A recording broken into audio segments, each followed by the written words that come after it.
Welcome to the Workplace Safety Unit. During this unit, California standards for literacy, reading, social science, and transitional skills will all be met. In addition, the students have several objectives.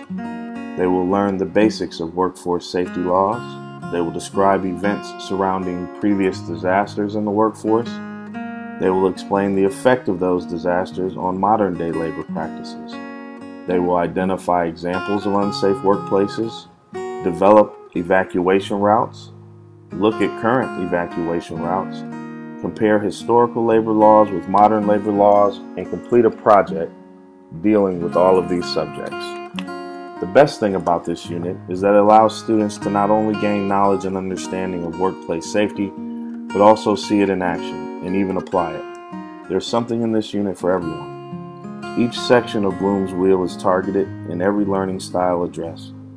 Great projects like creating their own building and evacuation routes, or finding chemicals in their school and knowing how to protect themselves from dangerous situations and chemicals when they're around them. They will even cover the history of workplace safety and how it has evolved over the years because of disasters like the Pemberton Mill disaster and the Shirtwaist Factory disaster. We will visit buildings and offices to see their evacuation routes and their chemical handling procedures. Even try on personal protective equipment. So no matter what your multiple intelligence is, you will find your comfort zone while learning about making the workplace safe. With all of the multiple intelligences in mind, this unit will employ several technology tools.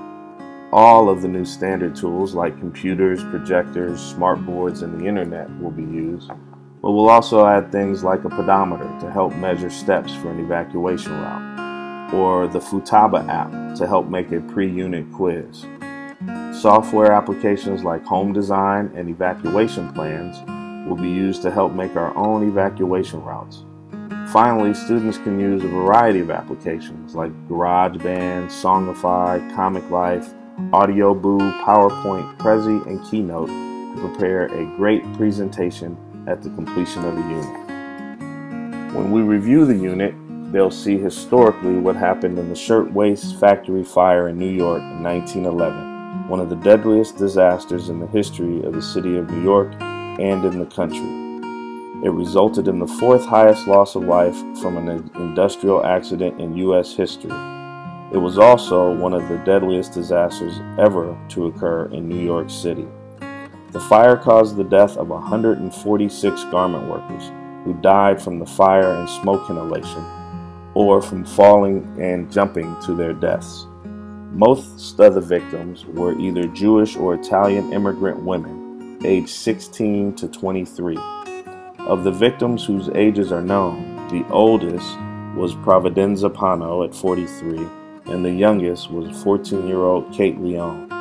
These people died because the owners of the building would lock the doors regularly in the evening to ensure that the women didn't take breaks when they weren't supposed to, or that no unsuspected visitors came by to steal things from the Pemberton Mill disaster is another one of the country's largest industrial accidents. In 1857, the Pemberton Mill, located in Lawrence, Massachusetts, was sold to new owners.